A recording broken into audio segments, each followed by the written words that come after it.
Hello there, Commonwealth from, and this video contains no main quest or story spoilers, so don't worry if you haven't beaten or reached too far into the game. Is Tears of the Kingdom harder than any Zelda title, at least since Ocarina of Time?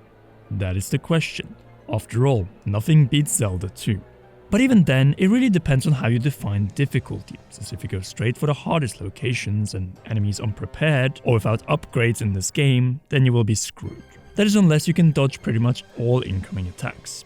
On the other side, there are just so many ways in this game to become overpowered, but it all requires time. So be sure to leave a like, subscribe and press the notification bell as we're going for 2023 likes, and let's point out what makes this game hard and what helps you overcome said challenges. Since in this game, it is very much poison and how you counter this poison. For most people, the issue will be dodging or deflecting incoming attacks. And in this case, I have a few suggestions for you. The first one are good old fairies. Early on in the game, these will fully replenish you, as you probably don't have much more than 5 hearts anyway. Though there's a little twist with the fairies this time, as they are not found at the Great Fairy Fountains, but rather in small bodies of water on the Sky Islands. In other words, if you don't explore the Sky Islands properly, then prepare to die a lot more. But later on in the game, you will need fairies, plus cook. And it doesn't end there, as upgrading or building new heart containers through pieces of hearts outside of taking down dungeon bosses were far more cryptic and tied to minigames are hard to reach in past Zelda games. While in Tears, you just need to beat shrines, which by the way are far easier to solve and definitely bypass than they were in Breath of the Wild. Especially blessing shrines, which most often come down to bring this entrance stone to this place. But even the ones you have to enter have so many options. Case in point, the annoying on-rails shrine. When you get to this section, you're supposed to make a balancing Ultra Hand build with Zonai parts. Well, instead, just fuse a rocket to your shield, paraglide, and move on. Just remember to do it before you enter the shrine, as you cannot fuse Zonai items from your inventory inside.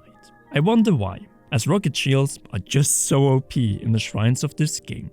After all, they replaced Revali's Gale, and you couldn't use Revali's Gale in shrines in Breath of the Wild. If vertical platforming is involved, you can even combine 3 arm powers. First Ultra Hand, then Recall, and then Ascent. You can even fuse all your materials inside, so if a puzzle with a target is frustrating you, then just fuse a bomb flower to your arrow and be done. It is just that the game only teaches you to fuse once in the first fuse shrine on Great Sky Island, so remember to be creative, including in caves where you will need hammer-like fusions to break your way deeper without wasting precious bomb flowers. But back to the Shrines of Light. If you use your imagination, then the Shrines of Light or the path to more heart containers and stamina vessels is far easier in this game than Breath, which was already easier than pieces of hearts in past Zelda games. Locating shrines is also far easier than in 2017 thanks to the depths, as the light routes or map towers here are located right below shrines on the surface or sky. Brilliant game design, especially since you can easily set your minimap to the layer you desire by pressing minus and then switching to the layer of the map you want. So simple and efficient. And there are more reasons to explore the depths, as they are packed with rewards, from multiple valuable chests, materials at the roots of the trees, and enemy and even boss loot. You can also easily stock up on very useful bomb flowers, puff shrooms, and model bots even within the first 10 hours of the game. And fusing materials to your weapons or shields is just such an overpowered mechanic in so many ways. Lynels, the hardest non-boss title enemies in the game, are hard, but with enough puff shrooms fused to a shield, you can actually take them down surprisingly easy. Well, unless they use a bow. And this is the thing, if you think traditional Zelda when facing poison, well then you will be poisoned. But if you have the antidote, well then you will end up on top. And with it, fuse the enemy horns to gain even stronger and more durable weapons. Naturally, the developers want us to explore most of the areas they put their heart, sweat and time into. But with easy vertical and later horizontal maneuverability, you can progress through much of the map far easier. Take the caves for instance. If you get stuck or cornered by enemies, then just ascend, and who knows, a whole new adventure might begin from where you end up.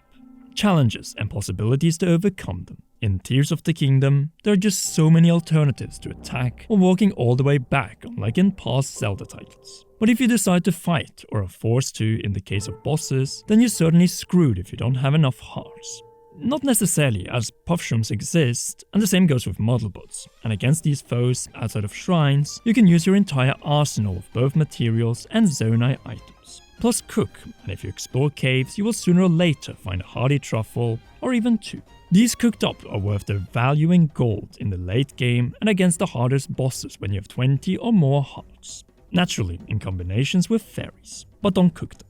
As an open air and open depth game, Tears of the Kingdom has just so many ways to overcome even the biggest of challenges without OP fusions, and to beat the game, you barely need to spend money outside of Death Mountain. More on that soon. You only need to think outside the Breath of the Wild and traditional Zelda box. Are the new enemies terrifying and have returning ones been buffed? Absolutely, but there's no reason to panic as you have everything you need from your exploration of the depths, including collection of poes, surface, caves in these, and the sky where you find the shrines. The sky is the peaceful layer most of the time. Here you find life-saving fairies, but also a crucial newcomer, Sundelian. Cook up these flowers for gloom resistance, and then you can explore the depths and gloom-covered territories without as easily breaking your hearts. In this game, by taking your time and building your character, Link becomes a monster to monsters in all 3 layers, especially if you fuse strong with strong and follow the pen-press questline. And this cannot be understated. Unlocking fairy fountains through music rather than rupees this time to upgrade your gear is another example of why it is easier to advance in Tears than Breath. If you put 100 hours into this game on shrines and dungeons alone, then the final challenges will be no challenge for you at all.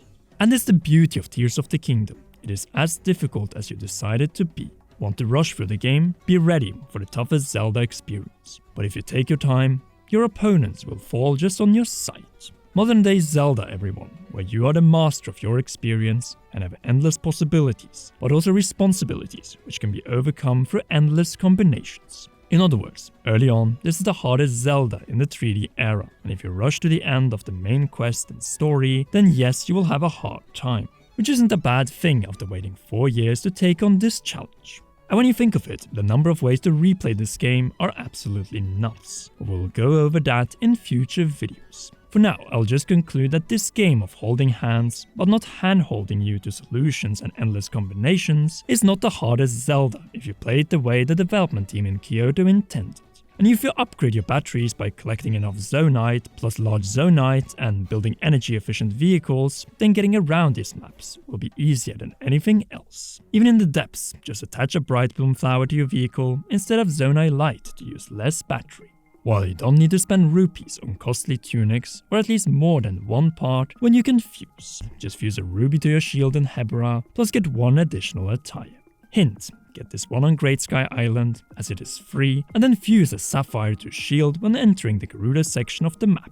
The only exception is the lava interiors of Death Mountain, but as we have seen from the trailers, its exterior, or more specifically the entirety of this province, is no longer covered in lava, and because of it, doesn't require any sort of special clothing. Plus, each Octorok here can repair one of your strongest weapons or shields for every Blood Moon cycle. There's more you can also do to preserve what you have fused to your weapons and or shield in Akala.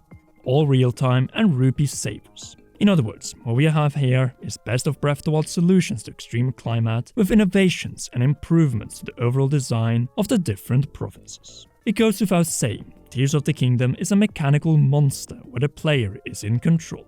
And yes, Gloom hands. They don't like electricity, so keep your topaz or just wait and eventually you will destroy them. And sometimes if you can climb a straight wall, then they cannot follow you or even grab you and will simply give up. Alright, now before we move on, the winners of our launch giveaway. Winner of Zelda OLED, Osvaldo Vargas. Winner of Pro Controller, Sayedudin. And the winner of a copy of Tears of the Kingdom is Nathan van der Heijden. Congratulations, and hope you enjoy the dungeons of this game. Speaking of dungeons, the ones in the game. No main quest spoilers as we will only show footage from the final trailer. Are they as hard to solve or beat as say in Skyward Sword, Twilight Princess, The Wind Waker, Majora's Mask and Ocarina of Time? Absolutely not. They are a combination of the divine beasts and traditional dungeons, with far less enemies and bigger challenges thrown your way. But what about the bosses? Are they harder than in Breath of the Wild and past Zelda games? Some, definitely, but it also depends on how you use your partners, how well equipped and most of all dressed you are, along with upgrades. If you have waited too long to go through the dungeons, well, then you will crush them. In fact, the hardest bosses in this game are found in the open maps. And yes, we're definitely pointing to Gleeok here. And that is my conclusion. This game is not Elden Ring or Zelda 2 in difficulty. even without knowing how to flurry rush, or using amiibo for strong items and tunics, and so on. And if you combine, I would say it's even easier than Majora's Mask. After all, that one had a timer. But what are your thoughts on the difficulty of Tears of the Kingdom? Share them in the comment section down below. If you haven't already, then be sure to leave a like, subscribe and press the notification bell, and last but not least, a big thanks to you for watching until the end, and to all our patreon.com/Comearound patrons for their support. A special shout out goes to our raw producer, Charles Shash. You all rock, and please enjoy one or both of these two awesome videos.